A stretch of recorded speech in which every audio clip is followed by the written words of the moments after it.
आगे जाके बनाना अच्छे से।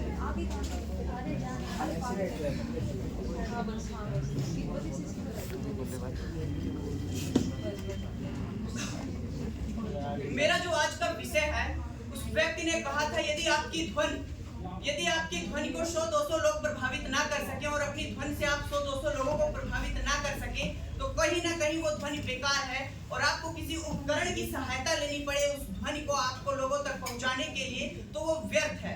उस व्यक्ति का नाम नेताजी सुभाष चंद्र बोस। जय हिंद सभी को एवं यहाँ उपस्थित मेरे आदरणीय शिक्षक गणों को मेरा कोटि कोटि प्रणाम।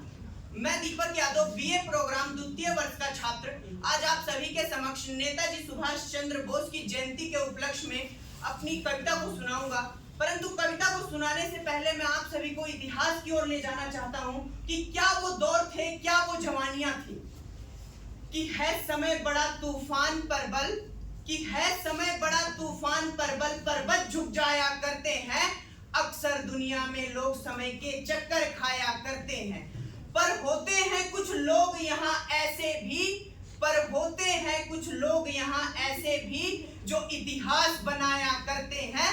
यह उसी वीर इतिहास पुरुष की अनुपम अमर कहानी है, जिसके रक्त कणों से लिखी गई जय हिंद जिसकी निशानी है। जय हिंद जिसकी निशानी। तुम मुझे खून दो, मैं तुम्हें आजादी दूंगा। दिल्ली चलो, जय हिंद जिसका नारा था वो भी बड़ा अभागा था। मुझे दुख होता है कि हमारी पाठ्य पुस्तकों पर उतने भी शब्द नहीं खर्च किए गए जितने के वे हकदार थे। हमारी पाठ्य पुस्तकों पर उन लुटेरों पर, औरंगजेब, अकबर जैसे लुटेरों पर करोड़ों शब्द खर्च कर दिए गए, परंतु इन पर इतने भी शब्द नहीं खर्च किए गए जिनके ये हकदार थे। मुझे हर बार दुख होता है उस बात को लेकर कि जब इनकी बात आती है और इनका अभागापन मेरे सामने आता है कि यही वो व्यक्ति थे जो हिंसा को लेकर प्रभाव डाले। और मैं अपनी कविता प्रारंभ करूं कि उससे पहले मैं आपको इतिहास का वो दौर याद दिलाना चाहता हूं। 15 अगस्त 1947 को जब अंग्रेजों ने भारत को आजाद किया तो उस समय ब्रिटेन के प्रधानमंत्री हुआ करते थे क्लेमेंट एटली। क्लेमेंट एटली का भारत आना जाना लगा रहता था। वे हरदम उस बात को दोहराते थे तथा वे जब एक बार भारत आए और भारत को आजाद करने की बात हुई तो उन्होंने कहा, और उनसे गवर्नर जनरल ने पूछा, जो बंगाल के गवर्नर जनरल थे, उन्होंने कहा कि आप इतने जल्दी भारत को छोड़ने के लिए क्यों तैयार हो गए? मिस्टर एटली, अगर आप अभी चाहें तो भारत में और दिन तक राज कर सकते हैं। एटली ने बड़ा शानदार जवाब दिया। उन्होंने कहा कि ना मुझे फर्क पड़ा अहिंसा आंदोलन से, ना मुझे फर्क पड़ा रोलेट एक्ट से, ना मुझे फर्क पड़ा भारत छोड़ो आंदोलन से। अरे हमारी रूहें कांप गई नेताजी सुभाष चंद्र बोस की आजाद हिंद फौज से, आजाद हिंद फौज से। तो यहाँ से कविता का प्रारंभ होता है। कृपया करके ध्यानपूर्वक सुनिए और मैं इस बात का आश्वासन देता हूँ कि मेरे यहाँ पर आने से पहले और यहाँ से जाने के बाद तापमान में वृद्धि जरूर होगी। अगर वो वृद्धि नहीं हुई तो मैं समझ जाऊंगा कि युवाओं के बीच नेताजी सुभाष चंद्र बोस की कहीं ना कहीं कुर्बानियों को भुलाया जा चुका है। कविता का प्रारंभ देश क्या याद करता है यहाँ से होता है और वो कविता बड़ी तड़पती है। जो नेताजी सुभाष चंद्र बोस की हकीकत को भुला गए वो कविता तड़प रही है कि घोरे अंधियार है उजास मांगता है देश, घोरे अंधियार है उजास मांगता है देश, छाया पतझड़ मधुमास मांगता है देश। घोरे अंधियार है उजास मांगता है देश, छाया पतझड़ मधुमास मांगता है देश, कुर्बानियों का एहसास मांगता है देश। एक बार फिर से सुभाष मांगता है देश, एक बार फिर से सुभाष मांगता है देश।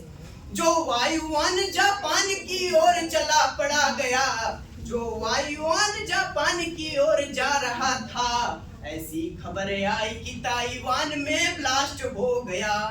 अरे ये जनता ये देश उस ब्लास्ट हुई राख मांगती है, ये जनता ये देश वो राख मांगती है। एक बार फिर से सुभाष मांगता है देश। और इसी कविता की शुरुआत बड़े आक्रमण और क्रोध की तरफ हुई है।